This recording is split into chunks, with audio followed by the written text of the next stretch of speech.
साथीहरू नमस्ते।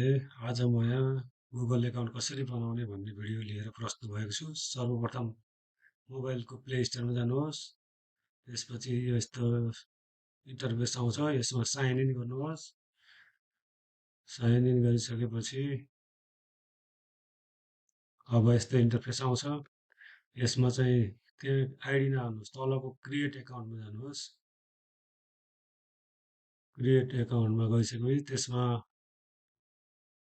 Myself for myself भन्नेमा जानुहोस्। त्यसपछि आफ्नो नाम लेख्नुहोस्, नाम अनि थर लेखौँ।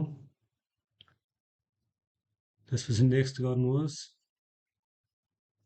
नेक्स्ट गरिसकेपछि यसमा डेट अफ बर्थ मैले यहाँ मे 01/2000 राखेँ। अनि यसमा जेन्डर फिमेल राखेँ। मैले अर्को खोलिदिँदैछु, त्यही भएर फिमेल राखेको छु।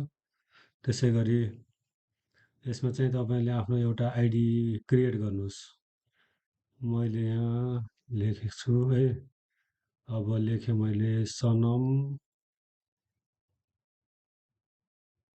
यो चाहिँ रितु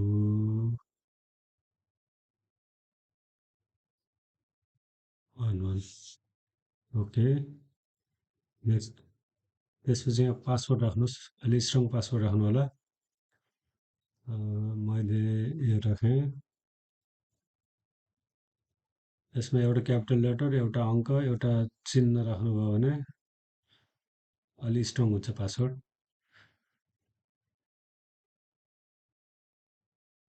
अब यसमा चाहिँ फोन नम्बर, तपाईँले पछि पासवर्डहरू बिर्सिनुभयो, के गर्नुभयो भने, हराउनु भयो भने यसबाट रिकभर गर्न मिल्छ। यसमा हजुरको आफ्नो नम्बर राख्नुहोस्। मैले अहिले स्किप गरिदिएँ, फोन नम्बर राखिनँ मैले।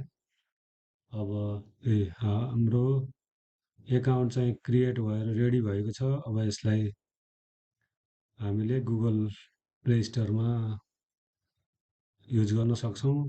नेक्स्ट गरौँ। यो एग्रिमेन्टलाई आई एग्री गरिदिनुहोस्।